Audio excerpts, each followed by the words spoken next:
Bismillahirrahmanirrahim. Assalamualaikum warahmatullahi wabarakatuh dan salam sejahtera. Bertemu kita kembali untuk meneruskan PDPR Sejarah Tingkatan 5 bagi topik yang kedua iaitu Perlembagaan Persekutuan. Untuk hari ini kita akan rujuk kepada subtopik yang keempat iaitu Pindaan Perlembagaan Persekutuan 1963 dan 1965. Teks anda boleh rujuk di muka surat 30 dan muka surat 31. Di akhir pembelajaran pada hari ini murid akan dapat menghuraikan pindaan Perlembagaan Persekutuan 1963 dan 1965. Baik, terlebih dahulu Perlembagaan Persekutuan ini telah dipinda pada tahun 1963 berikutan penggabungan Persekutuan Tanah Melayu, Sarawak dan Sabah serta Singapura ke dalam Malaysia. Dan pindaan Perlembagaan 1963 ini dibuat adalah dengan cara memasukkan 3 klausa baru pada bahagian tertentu bagi menyesuaikan dengan keperluan semasa. 3 klausa yang disebutkan tersebut ialah pertama, struktur Mahkamah Atasan, yang kedua, pembentukan Mahkamah Borneo dan yang ketiga, jawatan yang di-Pertua Negeri. Baik, kita lihat yang pertama. Struktur Mahkamah Atasan. Perlembagaan Persekutuan Tanah Melayu 1957 menetapkan struktur Mahkamah Atasan mengikut model Mahkamah Tinggi England yang terbahagi kepada Mahkamah Atasan dan Mahkamah Rayuan. Jadi apabila Malaysia dibentuk melalui penggabungan Sarawak, Sabah dan juga Singapura, Mahkamah Atasan diwujudkan iaitu Mahkamah Persekutuan. 3 buah Mahkamah Atasan diwujudkan di Persekutuan Tanah Melayu, Sarawak, Sabah serta Singapura. Maksudnya Mahkamah Atasan ini ialah Mahkamah Persekutuan.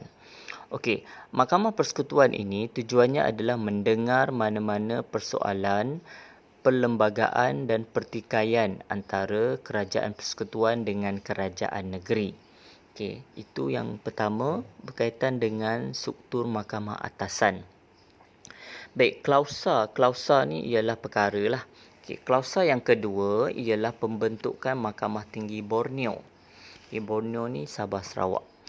Perlembagaan Malaysia mengekalkan kedudukan Mahkamah Tinggi Malaya dan pada masa yang sama mewujudkan Mahkamah Tinggi Borneo. Jadi sebelum pembentukan Malaysia, kita hanya ada Mahkamah Tinggi Malaya.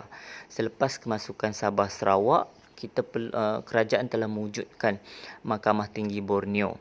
Mahkamah Tinggi Borneo ini berperanan untuk menguruskan soal kehakiman di Sarawak dan Sabah. Soal kehakiman di Sarawak dan Sabah diuruskan oleh Mahkamah Tinggi Borneo. Pada tahun 1963, Jawatan Hakim Borneo diwujudkan dengan berpusat di Kuching, Sarawak.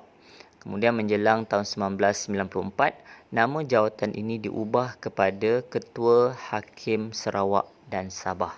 Itu berkaitan dengan pembentukan Mahkamah Tinggi Borneo. Seterusnya, klausa yang seterusnya ialah jawatan yang di-Pertua Negeri.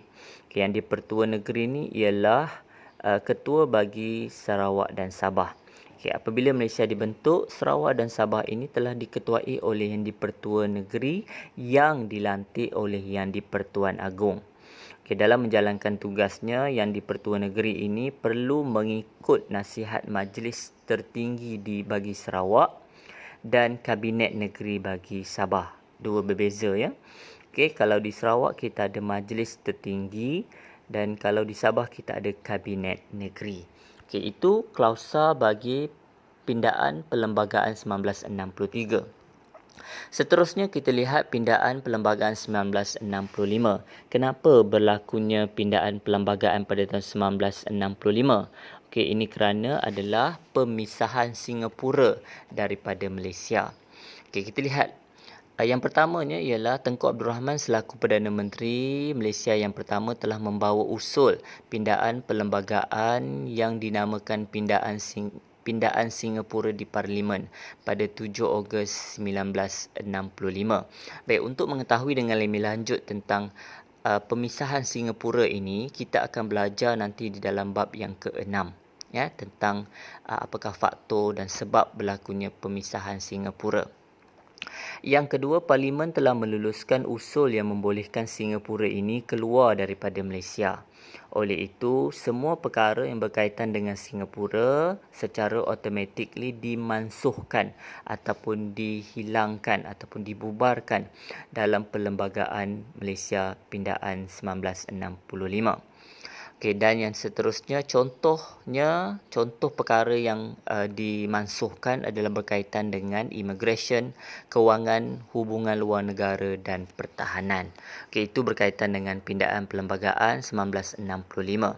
Jadi untuk kesimpulannya di dalam topik yang kedua ini, okey, pertamanya ialah perlembagaan merupakan undang-undang yang tertinggi dalam sebuah negara, dan perlembagaan ini merupakan panduan bagi sebuah negara menjelaskan kuasa dalam setiap perkara.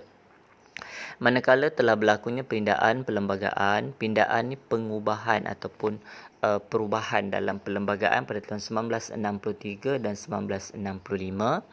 Seterusnya, Malaysia ni adalah sebuah negara yang unik kerana mempunyai perlembagaan yang berasaskan ciri tradisional dan moden yang saling melengkapi. Pembentukan Malaysia pada tahun 1963, pindaan perlembagaan dilakukan bagi menyesuaikan dengan Sabah dan Sarawak kerana kemasukan Sabah dan Sarawak pada tahun 1963. Okey, dan yang terakhir, pindaan perlembagaan 1965 ini menyaksikan pemisahan Singapura daripada Malaysia. Okey, itu saja untuk topik yang kedua. Okey, sekian. Terima kasih. Assalamualaikum.